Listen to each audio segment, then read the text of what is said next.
I'd like to welcome Danny Van Sickle to the show. And let me just start off by saying, if you or someone you know, they're looking for a new rewarding career, listen up. Danny is with the Electrical Training Alliance. And welcome to River City Live.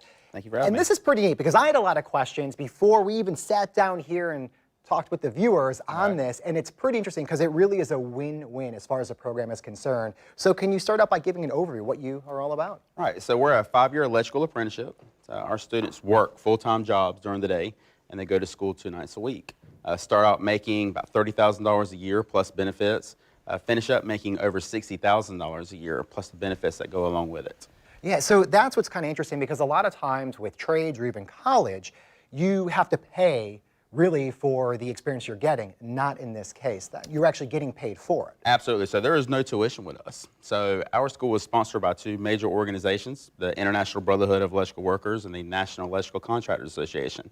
They pay for the tuition for all of our students. The only cost to the students are the book and the course fees, about $700 a year. And then let's talk about higher education. Some of these courses you could actually move over and get college credit for. Absolutely. So we have 2 agreements. One with FSCJ. They will give you 30 credits once you finish our apprenticeship toward an AS degree in industrial management technology. Valdosta State will give you 42 credits toward a 4-year degree for the same title. Yeah, and that's, to me, I think that's very rare. I mean, my kids aren't old enough yet for college or secondary education, but I'm starting to pay attention to programs like this because it really is a win-win. Now, as far as applying to the school, what do you need?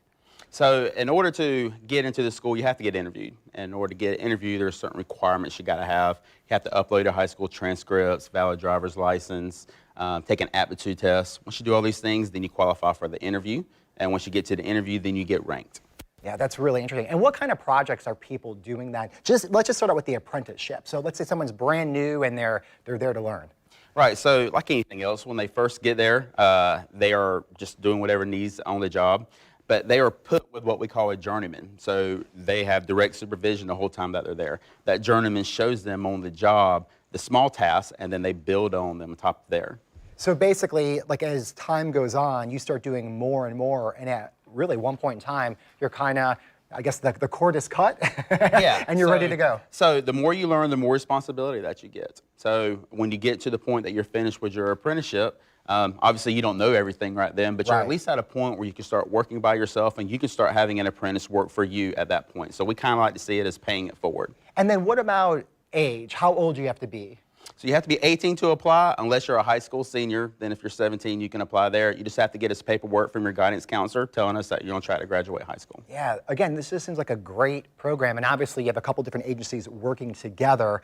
And then what's the outlook, you know, for people that have this as their background as far as what you're seeing out there? If you look at all national statistics, there is a massive labor shortage in all of the crafts, not just electrical. Yeah. We're looking to fill those needs. If you drive around town, you see cranes everywhere. Right. You see hospitals going up everywhere. There are tons of work. When you think of electricians, you know, you might think of houses and apartments. We don't do that kind of work. We do commercial and industrial style work. So water treatment plants and power plants would be industrial examples. Hospitals, banks, office buildings would be commercial examples. Yeah, you make a good point. I mean, you just get in your car right now and drive around, and there is some type of industrial building really at any corner that you look. So a pretty good job outlook.